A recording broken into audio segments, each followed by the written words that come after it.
Quisiera invitarlo, por favor, que leyéramos ahí un verso. Se encuentra en Éxodo 20, 5 al 6. Y de alguna manera, hermanos, este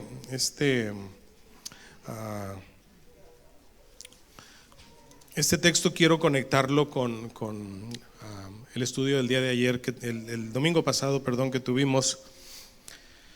Y todo lo que se ha estado diciendo y lo que se ha estado hablando, el cuadro que veíamos aquí al frente, confirmaba el mensaje, ¿verdad? Estaba dudando sobre el tema y pues de alguna manera yo creo que Dios lo confirmó. Y quiero titular este mensaje El legado de la cuarta generación. Si no fuera posible, o si no fuera una verdad, o si estuviera yo fantaseando en mi mente, pues no hubiera bases para avalar lo que yo le estoy diciendo. El legado de la cuarta generación es que Dios con sus propios labios lo dijo, ¿sí? Lo dijo aquí en Éxodo capítulo 20, el verso 5. Dentro de las cosas que mencionamos, hermanos, las cosas que hizo Rubén, el primogénito de Jacob, fueron que el carácter impetuoso de Rubén y el pecado de la inmoralidad sexual son cosas que Dios totalmente las aborrece, y en la Biblia solamente encontramos huir de la inmoralidad sexual huir de la idolatría. Esas son las dos partes que Pablo resalta en esta ocasión. Y aquí está hablando el Señor de la idolatría precisamente, y hablando de las imágenes que no tienen poder, y lo dice el verso 5: no te inclinarás a ellas, o sea, a esas imágenes, ni las honrarás. Y lo vemos en cierta manera en los versos siguientes, la expresión del carácter de Dios y de un proyecto de Dios hacia los seres humanos. Y dice: porque yo soy Jehová tu Dios, fuerte, celoso, que visito la maldad de los padres sobre los hijos hasta la tercera y cuarta generación de los que me aborrecen, y hago misericordia a millares de los que me aman y guardan mis mandamientos. Vamos a orar y pedirle dirección a Dios. Padre bendito, honramos tu nombre, te damos gracias porque eres fiel, porque eres bueno y porque para siempre es tu misericordia. Dame gracia para que tu palabra pueda fluir en esta oportunidad. En el nombre de Cristo Jesús. Amén. Vamos a ponerle un pequeño paréntesis ahí, tome sus lugares. Quiero darles una pequeña reseña, un resumen del mensaje del domingo pasado. Estuvimos hablando de la familia en el plan de Dios y tomamos como referencia el tiempo cuando Jacob estaba a punto de morir y reúne a sus 12 hijos. Y hablamos de básicamente 1, 2, 3, 4, 5, 6 puntos importantes que yo quisiera recordárselos solamente para refrescarlos. Si usted no tomó notas, pues bueno, a lo mejor es muy importante que tome notas, ¿verdad? Número 1, hablamos de la influencia, padres influyentes. ¿Quién influye en tus hijos? ¿Influye el pastor? ¿Influyen los maestros de la escuela dominical? ¿Influyen los maestros de la escuela secular, el tío, la tía, los amigos? ¿Quién está influyendo en tus hijos? Debemos nosotros ser padres influyentes. La influencia, esa es una parte importante que vimos, un punto importante. El segundo aspecto lo vimos en padres consagrados, fue el caso de Jacob. Yo he servido a Dios desde mi primer día hasta hoy. Fue un padre consagrado. ¿Qué hace que una familia se mantenga en el plan de Dios? Pues la influencia que los padres puedan ejercer sobre los hijos. Punto número 2, padres consagrados.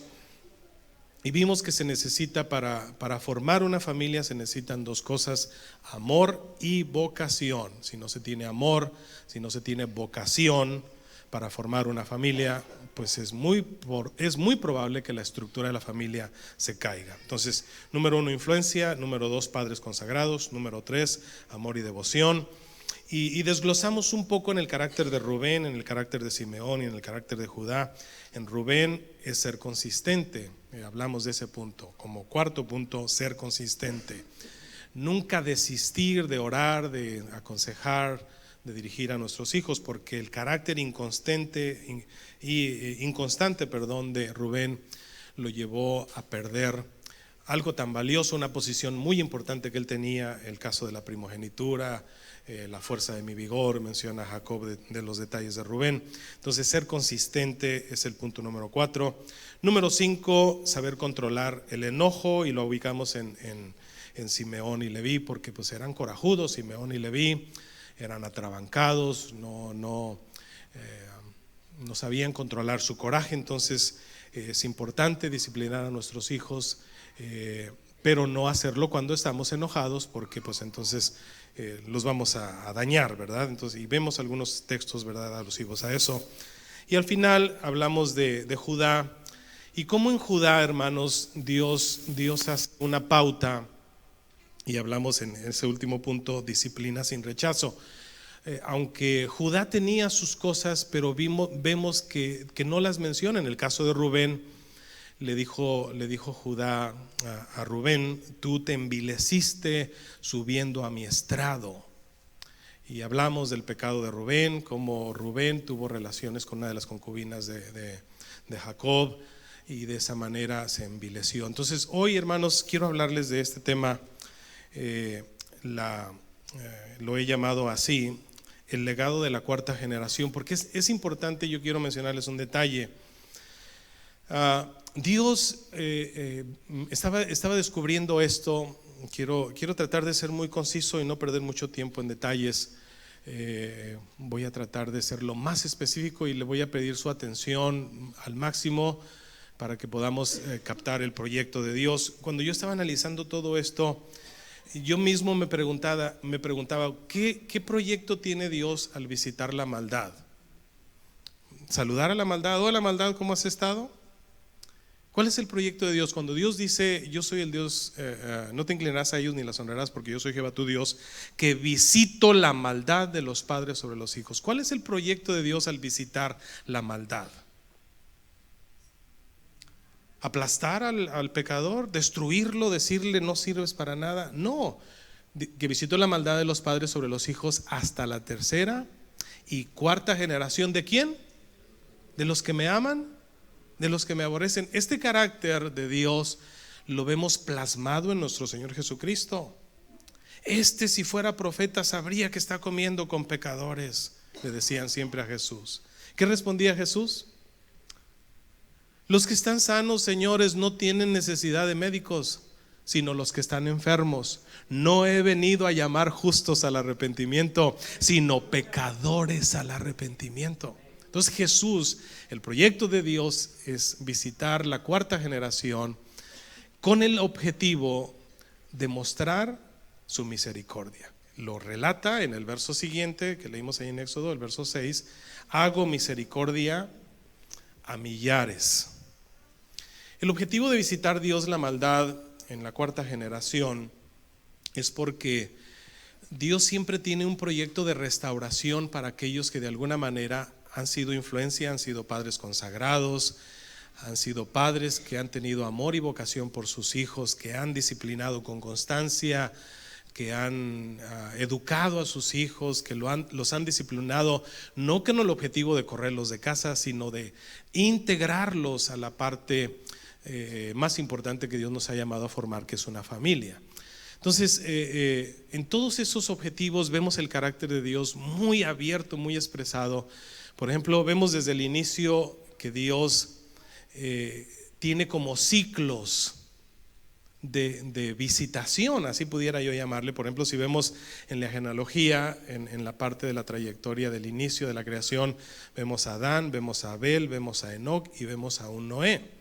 Estos hombres que caminaron con Dios, en el caso de Adán, en el caso de Abel, pues claro que hubo muchos más, pero en estos 4 vemos a hombres que se consagraron, padres consagrados, y como en la cuarta generación, cuando visita a Noé, dice que vio Dios que la maldad de los hombres era mucha sobre la tierra, y el plan era destruir a la humanidad a través de agua, pero se valió de un medio de salvación. ¿Cuál fue ese medio de salvación en la cuarta generación, hermanos? Un arca. Esa arca es tipo y figura de nuestro Señor Jesucristo, ¿verdad? Si no hay tiempo, pudiéramos estar viendo cada elemento con que fue construido el arca y nos vamos a dar cuenta que en todos ellos está representado nuestro Señor Jesucristo. Entonces, Dios visitando la maldad de los padres sobre los hijos hasta la tercera y cuarta generación, y en esta cuarta generación está poniendo un medio de salvación. Seguimos con Abraham, con Isaac, con Jacob. Y en Jacob, en Judá, visita nuevamente en la cuarta generación, visita la maldad de los padres sobre los hijos, o en este caso los hijos perversos, ¿verdad? Porque todos los hijos de Jacob eran unos tremendos, sin exceptuar a Judá. ¿Por qué no se menciona de alguna manera el pecado de Judá? Y vemos algunas cosas que yo quisiera llamar su atención y que nos inquietáramos a pensar un poquito. Y el objetivo, hermanos, en esta ocasión es no perder la esperanza del proyecto de trabajar en la educación y en la formación de nuestros hijos. No pierdas tu esperanza, no pierdas tu confianza, porque vamos a ver algunos aspectos importantes que yo quisiera mencionarlo. Bueno, volvemos, hermanos, al punto de partida: Rubén, Simeón, Leví, Judá. ¿Sí? Judá es el cuarto, y en el cuarto, en Judá, nosotros vimos una cristología en todo lo que ocurre en Judá, ¿verdad? Ahí nosotros lo vimos volvemos a Génesis 49, refiriéndose a Judá, le dice: tú eres un cachorro de león. ¿Por qué un cachorro de león? Porque un cachorro de león podemos ver su ternura, pero a la misma vez que es un cachorro de león, Judá es un león viejo, ¿sí? Un león, ahí los menciona en el verso siguiente: cachorro de león Judá, de la presa subiste, hijo mío, se encorvó, se echó como león, así como un león viejo. Porque un león viejo es un león experimentado. Y nosotros vimos la asociación que a Jesucristo se le conoce como el león de la tribu de Judá. A su vez es un cachorro de león tierno, que lo podemos llegar y acariciar, pero a su vez es un león que nos defiende a nosotros, ¿verdad? Dice la palabra de Dios que Satanás anda como león, pero él no es león. El león es nuestro Señor Jesucristo, que siempre está defendiéndonos. Dice también que no será quitado el cetro de Judá, ni el legislador de sus pies hasta que venga Silo. La palabra Silo es la única vez que se menciona en la Biblia. No se menciona ni antes, no se menciona ni después. Y la palabra Silo es, entre otras cosas, lo que significa es tranquilo, pasivo, amoroso. Y todos los exégetas coinciden de que Silo se está refiriendo al Mesías, a nuestro Señor Jesucristo. Estaba leyendo algunos comentarios de exégetas y dicen que Jacob, cuando luchó con el ángel allá en el arroyo de Jaboc, que después ese lugar él le puso Peniel, porque Peniel significa ver a Dios cara a cara, eso significa Peniel. Pero allí en el arroyo de Jaboc, Jacob luchó con el ángel, y usted sabe que Jacob le pregunta al ángel: ¿cómo te llamas? Y algunos exégetas dicen que le susurró al oído: me llamo Silo. Por eso él, bueno, eso es lo que dicen esos comentarios. La Biblia no tiene para avalar esto, ¿verdad? Pero dicen algunos comentaristas que por eso él, cuando se trata de bendecir a Judá, dicen: no será quitado el cetro de Judá hasta que venga Silo, o hasta que venga el Mesías, o hasta que venga Jesucristo, porque él había tenido ya esa revelación de parte de Dios. Esto no es bíblico, es comentario adicional. Pero bueno, vamos a entrar en detalle. ¿Por qué un legado? Quiero hacer un poquito de énfasis en eso, un legado. ¿Qué es un legado? Un legado es una herencia, es lo que se deja o se transmite a cualquier sucesor. Ese es el proyecto de nosotros como padres. Yo les decía, hermanos, que si tú estás luchando por dejarle carros, dejarle casas, dejarles dinero a tus hijos, pues van a terminar peleándose, como aquel que le dijo a Jesús: dile a mi hermano que parta conmigo la parte de la herencia que me corresponde, porque uno la quería y el otro no la quería soltar. Ahí están los hijos peleándose por la herencia del papá. Entonces Jesús no se muestra interesado en la petición de ese joven y dice: a mí nadie me ha puesto por repartidor o por juez. Cuídense, al contrario, les dice a sus discípulos aparte, cuídense de toda avaricia, porque la vida del hombre no consiste en la abundancia de los bienes que posee. Entonces, si el enfoque, hermanos, de nuestro legado que nosotros estamos pretendiéndole dejar a nuestros hijos se basa en elementos económicos, pues estamos perdiendo el verdadero objetivo. Los artistas pretenden dejar un legado, ¿verdad? Se murió Juan Gabriel, ¿y cuál fue el legado que nos dejó? Pues nos dejó canciones, nada más. Vamos a recordar a Juan Gabriel, al Divo de Juárez, no por la vida honesta. Él no le dejó un legado a sus hijos, no les dejó una herencia de valores, de principios a sus hijos. Les dejó más bien problemas y dificultades y se andan peleando ahí por la herencia y por los derechos y todas esas cuestiones.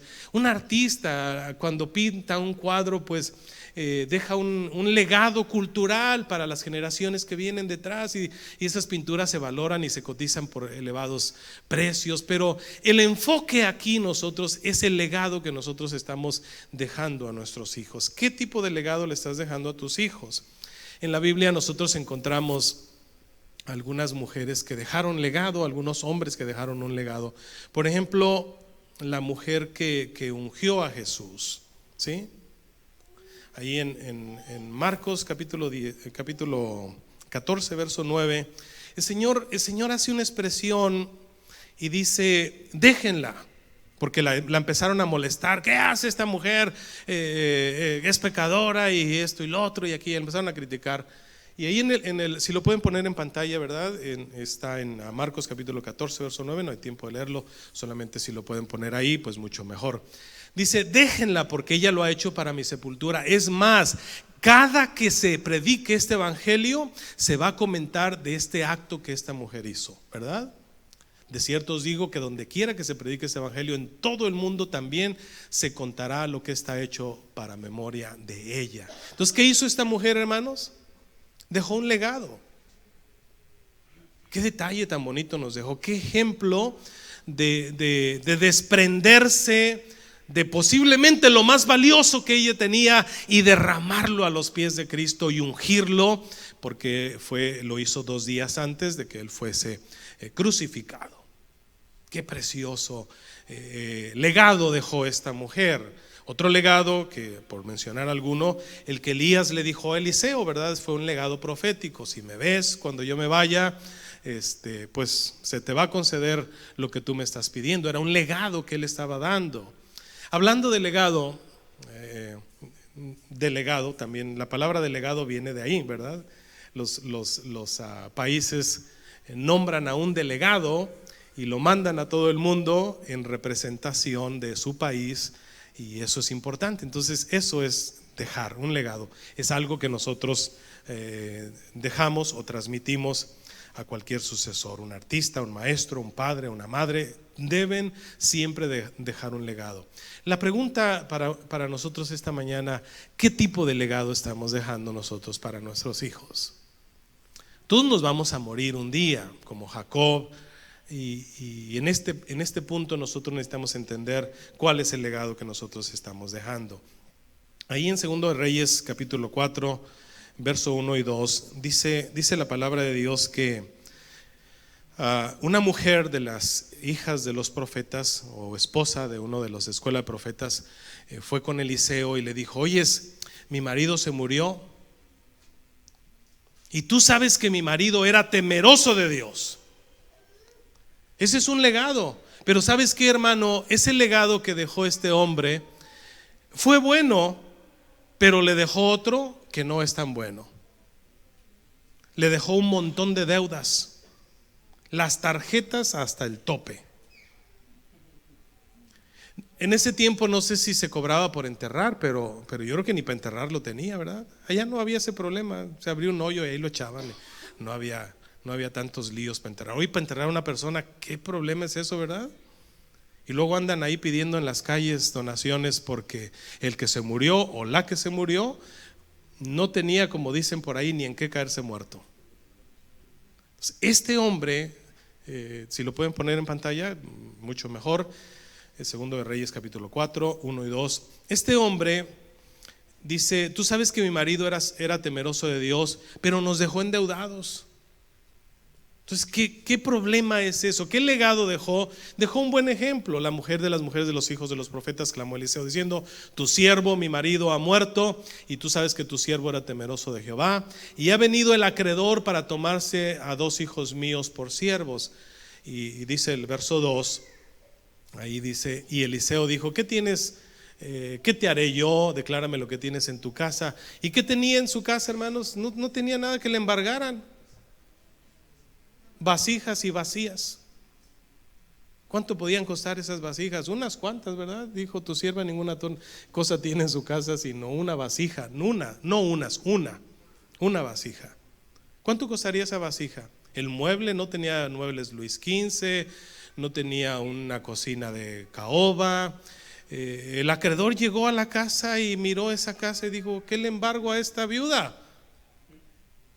Y era costumbre en ese tiempo que los hijos se tomaban como prenda de la deuda que le dejó el marido. Imagínense qué problema: viuda, y además de viuda se le iban a quitar a sus 2 hijos. Entonces ella va con el profeta. Y bueno, el punto aquí es, hermanos, necesitamos ser como José, buenos administradores, para que cuando nos muramos nuestros hijos no anden pidiendo donaciones para que nos entierren, ¿sí? Es muy importante ser administrados con las tarjetas de crédito. No es nada más pasar la tarjeta y ay, qué bonito pasó, y ya está todo listo, y al rato cuando llegan, ¿verdad? Y vemos el cuentonón y las listononas, y se murió el marido, y ¿qué dejó, hermanos? Pues dejó las tarjetas hasta el tope. No sé si las deudas cuando se muere el marido las paga la mujer, o si las tarjetas de crédito cuando se muere la mujer las paga el marido. ¿Sí? Sí. Muéranse los dos para que no se las cobren a nadie, ¿no? Creo que así no se las cobran, ¿verdad? A los hijos. Se borra, borrón y cuenta nueva. Bueno, el punto aquí es ser administrados. ¿Qué legado dejó este hombre? Estamos hablando de dejar un legado, ¿verdad? ¿Qué legado dejó este hombre? Pues era un buen hombre, era un buen cristiano, pero dejó deudas, dejó problemas. Y esta mujer pues no hallaba, no tenía con qué pagarle. Pues llévate mis muebles, los cuales no tengo. Qué desequilibrio de la vida como cristiano. Entonces vamos a ver aquí, solamente quise mencionar esto como un detalle. Vamos a entrar en materia y voy a tratar de ser muy rápido en todo esto. Vamos a nuevamente retomar, hermanos, los siguientes hijos, los siguientes 8, 9, 10, 11, 12, los siguientes 8 hijos de José. Menciona algunas cosas importantes de ellos, pero en Rubén y en Judá yo quiero mencionar algunas cosas que quiero dejarles en su corazón este día. Rubén, Dios, Jacob, en este caso Dios, haciendo un juicio, haciendo como descubriendo la vida, la inmoralidad que había vivido Rubén, se le destapa esas situaciones. ¿Por qué, hermanos? Porque habían pasado 40 años en la vida de Rubén, y el pecado de Rubén nunca fue un pecado que se expresó, ¿sí? Dice Proverbios que el que encubre su pecado no prosperará, pero el que lo confiesa y se aparta alcanzará misericordia. ¿Cuál fue la diferencia entre un Rubén y un Leví? Un Judá, perdón. ¿Cuál fue la diferencia entre un Rubén y un Judá? Porque, bueno, yo veo aquí una cosa importante. Una es la visitación, ¿sí?, de la maldad de los padres sobre los hijos en la 4ª generación. Y Judá es la 4ª generación de los hijos de Jacob. Y Dios visita la maldad de Judá. Judá, ¿qué tan bueno era Judá, hermano? ¿Por qué lo visitó? ¿Por qué Dios permite que de la tribu de Judá, entre comillas le voy a decir, anoté aquí algunas cosas que son importantes que las conozca usted? Judá fue la tribu más numerosa de las 12, fue la más importante de las tribus, la que siempre marchaba adelante. Judá siempre iba adelante, antes de todas las tribus. Separaba Judá y separaban todas las tribus. Siempre iba adelante porque así estaba profetizado. El primer juez de Israel, llamado Otoniel, vino de la tribu de Judá. Todo rey que se sentó en el trono de David nacieron de la tribu de Judá. Y de Judá, pues nació David, y de Judá, de la tribu de Judá, también nació nuestro Mesías, nuestro Señor Jesucristo, ¿verdad? Entonces, ¿cuál fue la diferencia entre un Rubén y un Judá? ¿Cuál fue, por qué Dios se preferenció con Judá? Muchos no predicadores, pocas veces he escuchado yo predicaciones acerca de los pecados de Judá. Muy pocas veces. Pero si los comparamos, hermanos, si comparamos el pecado de Judá y comparamos el pecado de Rubén, Judá lo supera mucho más. Es lo mismo que pasa con David y Saúl. Moralmente, ¿quién cometió pecados más vergonzosos? David.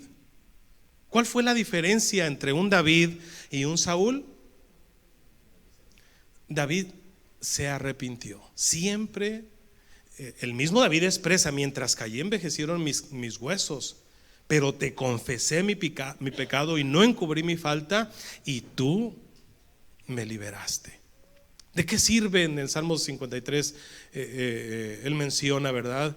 ¿De qué sirven sacrificios? ¿De qué sirven holocaustos? ¿De qué sirven miles de sangres de toros que yo te podía ofrecer? Porque el sacrificio, el corazón contrito y humillado, tú no lo desprecias.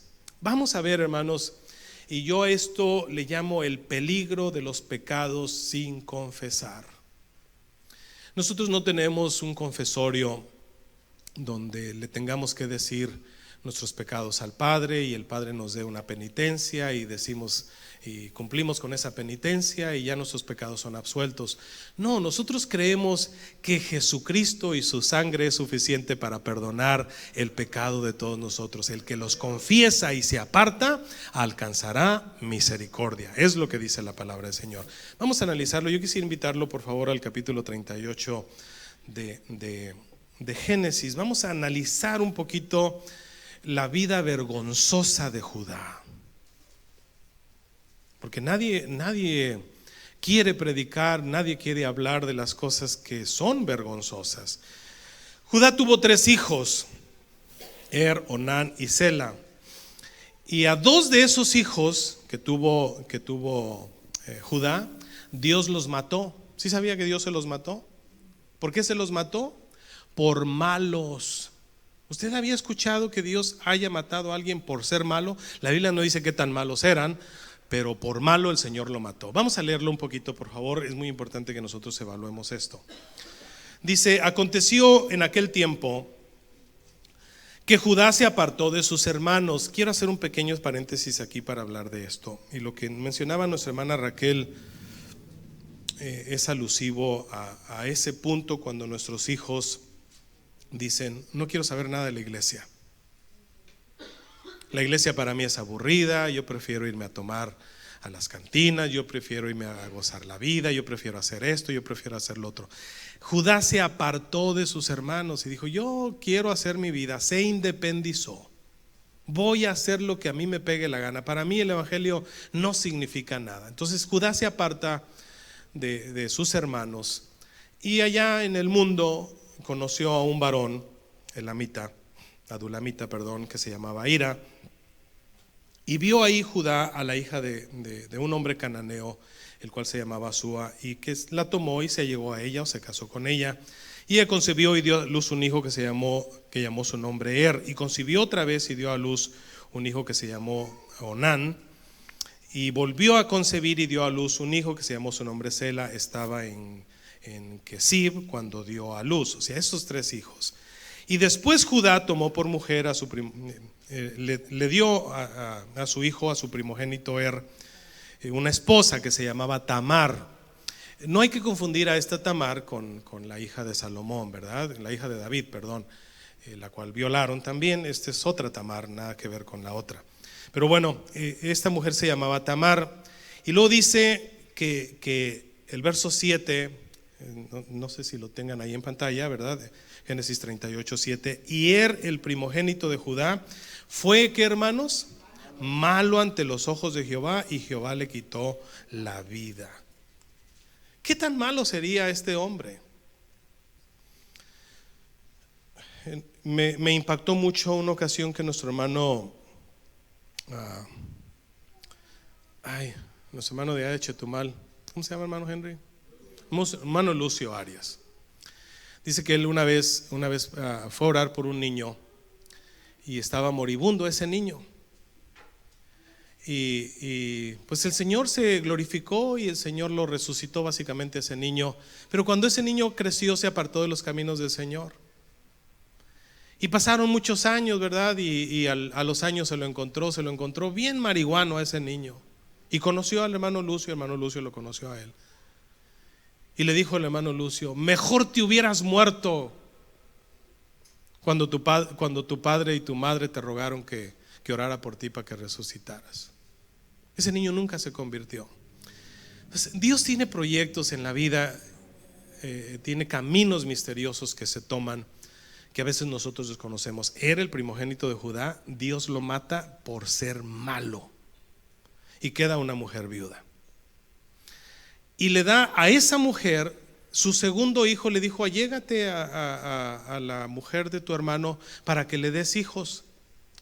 Y su segundo hijo, Onán, no quiso tener hijos. ¿Cómo voy a llegar a esta mujer? No van a ser mis hijos. Y a ese también lo mata Dios. Entonces le dice a su nuera Tamar, le dice: ¿sabes qué? Espérate, cuando crezca mi hijo, cuando él ya sea mayor, pues te casas con él y tienes hijos. ¿Qué le parece el trato de Judá, hermano? ¿Haría usted eso? En este tiempo era casi una práctica común, pero era malo. Sus pensamientos de aquí de su cabecita eran malos. Por si eso fuera poco, la Tamar se desespera y dice: no, yo no voy a tener hijos nunca jamás. Y esta mujer hace algo que es impresionante. Esta mujer se quita sus vestidos de viudez y se viste de prostituta. Ya para esto la esposa de Judá se había muerto. Y se le pone en el camino. Y Judá la vio con atavíos de prostituta y le solicitó sus servicios, pero no traía dinero con qué pagar. Fíjese qué tremendo. ¿Qué le parece Judá, hermanos? De ahí viene nuestro Señor Jesucristo, la principal de las tribus. ¿Cómo ve el asunto? Y la mujer le dijo: bueno, ¿yo cómo sé que tú me vas a pagar? No, pues no sé, pues dame la prenda, algo que tengas de valor para que yo sepa que tú me vas a pagar. Dame tu sello, dame tu bordón, y no sé qué otra cosa le pidió. Y el hombre pues se los dio. Y a los meses, creo que pasaron 3 meses, y le llegan con el chisme a Judá: tu nuera está embarazada. ¿Cómo que está embarazada? Mire, hermano, lo que dice Judá. Verso 24, estoy resumiendo esta historia, yéndome rápido. Sucedió que al cabo de unos 3 meses fue dado aviso a Judá diciendo: Tamar tu nuera ha fornicado, y ciertamente está encinta a causa de las fornicaciones. Y Judá dijo, ¿qué dijo, hermanos? Sáquenla y quémenla. ¿Cómo ve? Yo siempre he dicho que uno necesita moral para juzgar a otro. Si tú tienes la moral de levantarte y de señalar con tu dedo acusador a alguien, necesitas tener moral para hacerlo. Si no, fíjese, el autor de ese pecado era él, y le dice: hay que quemarla.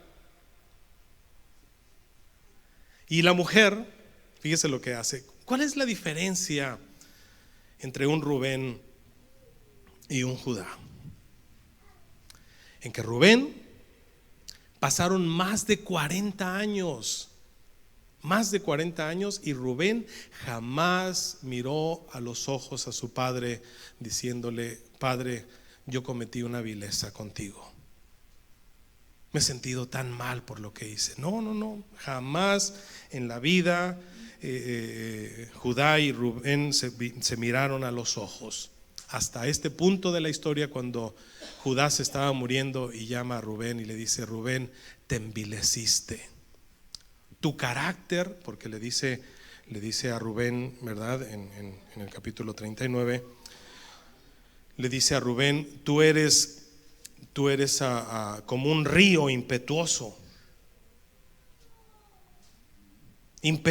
como las aguas. El carácter impetuoso de Rubén, el no pensar para decir las cosas, el ser atrabancado solamente y actuar, el pecado de la inmoralidad sexual y además el pecado no confesado, llevaron a que el principal perdiera su primogenitura. No lo desechó, quiero que entienda eso. No lo corrió de la casa, simple y sencillamente le dijo: perdiste tu posición. Ahora comparemos ese asunto, les decía, con el pecado de Judá. Judá lo supera mucho más en la inmoralidad. El gran problema de Rubén es que nunca confesó su pecado, hasta que pasaron 40 años. Habían pasado, por aquí anoté, 17 años en Egipto, ¿verdad? 20 años, perdón, en Canaán cuando esto pasó, 17 años en Egipto, y jamás su padre y él abordaron el tema. Lo evadía, le huía, se iba por un lado. ¿Qué fue lo que hizo David en cierta manera hasta que llegó Natán y le dijo: oye David, te quiero contar una historia? Ya usted conoce el detalle, ¿verdad? ¿Y qué hizo David? Hizo exactamente lo que hizo Judá: vamos a quemarla. Ese hombre es digno de muerte, dijo David. ¿Cómo que le quitó la única cordera? Tú eres ese hombre, le dice Natán. Y le empieza a decir lo que había sucedido. ¿Y qué hace David, hermanos? Quita sus vestidos, ¿verdad? Pequé, reconoce que pecó. La grande diferencia cuando a Judá le dicen que su nuera había fornicado y que estaba embarazada, y que él dice: quémenla. Dice el verso 26. Dice el verso 25 para asociar lo que estamos diciendo. Pero ella, cuando la sacaban o la iban a quemar, envió a decir a su suegro: el varón de cuya hacen estas cosas, estoy encinta. Y miren ahora de quién son estas cosas. Esta mujer fue muy inteligente, hermanos. Bueno, se necesita inteligencia para pecar, ¿verdad? Pero ella se buscó la manera de quedar embarazada. Y le entrega el sello, le entrega el báculo y le entrega, no sé qué otra cosa, eran 3 cosas. Bordón, pues es báculo, ¿verdad? El cordón. Bueno, era el que se llamaran aquí los judíos en la cintura, ¿verdad? Con las que hacen sus oraciones. Se los entrega. A estas cosas eran cosas muy personales. El anillo de sellar, el bordón y el cordón eran cosas muy personales. Cuando las ven y dicen: pues son de tu suegro, el que te mandó quemar. Qué tremenda situación esta, ¿no? Fíjese lo que hace Judá. Entonces Judá, ¿qué hizo, hermano? Lo reconoció. ¿Cómo actuamos cuando nos vemos a cara descubierta ante el pecado? No, yo no fui. No, es que, y tratamos de justificar que fue lo que hizo Rubén, que fue lo que hizo Saúl. Saúl, cuando Samuel iba, Samuel tenía mucha paciencia con Saúl y le decías: mira esto, mira lo otro. No me vayas a chotear delante de los príncipes de mi pueblo. Diles que nada más es que el pueblo escogió de lo mejor y por eso es este balido de ovejas que tú oyes.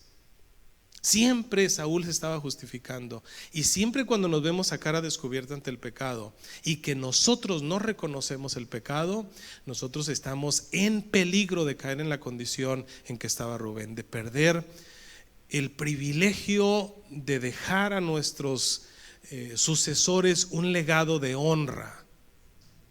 En el caso de Judá, hermanos, si equilibramos el pecado o si los ponemos en balance, el pecado de Judá y el pecado de Rubén, fueron más viles los pecados de Judá.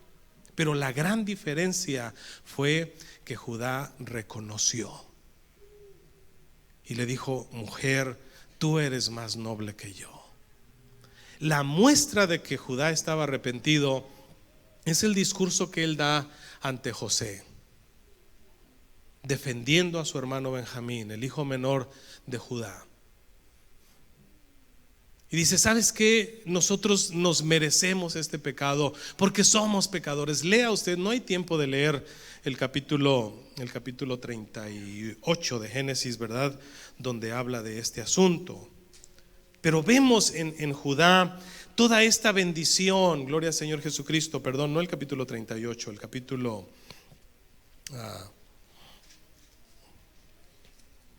capítulo 44 de Génesis. Vemos nosotros el discurso de Judá ante José. Y por mencionar algunas cosas, quiero mencionarlas así rapidito y ahí nos ubicamos y ahí concluimos. Génesis 44 en el verso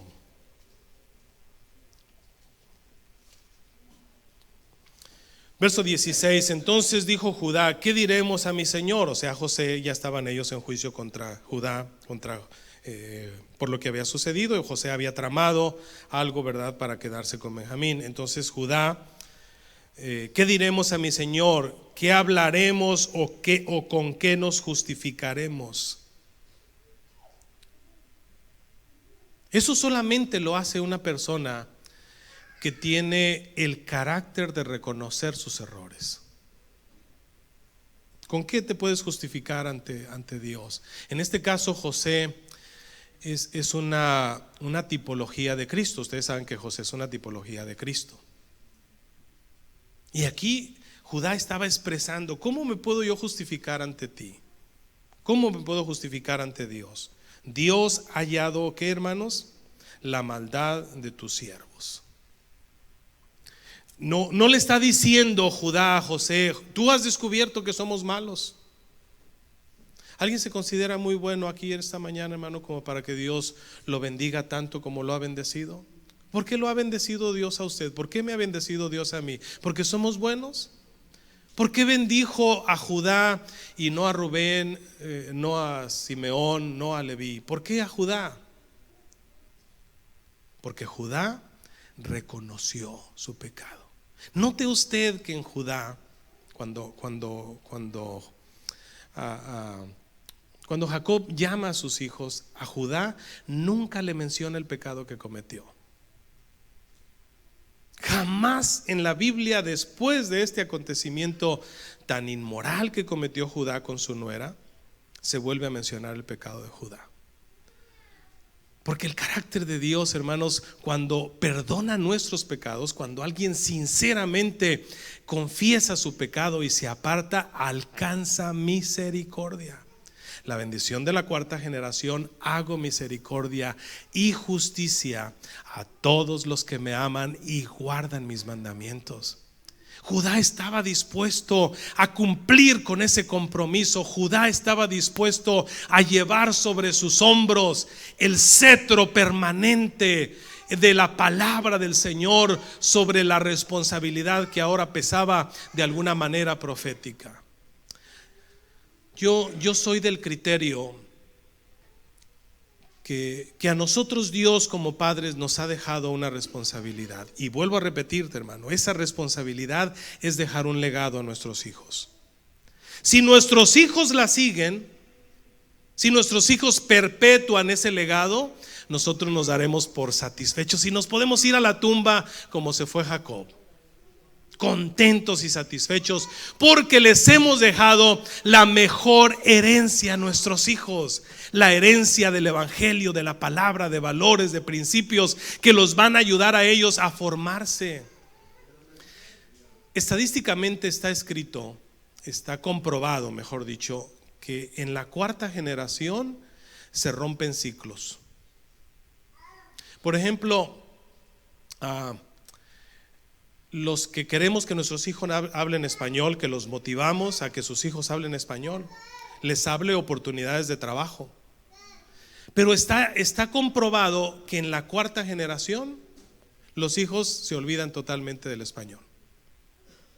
Lo que se inició con un proyecto, ¿verdad?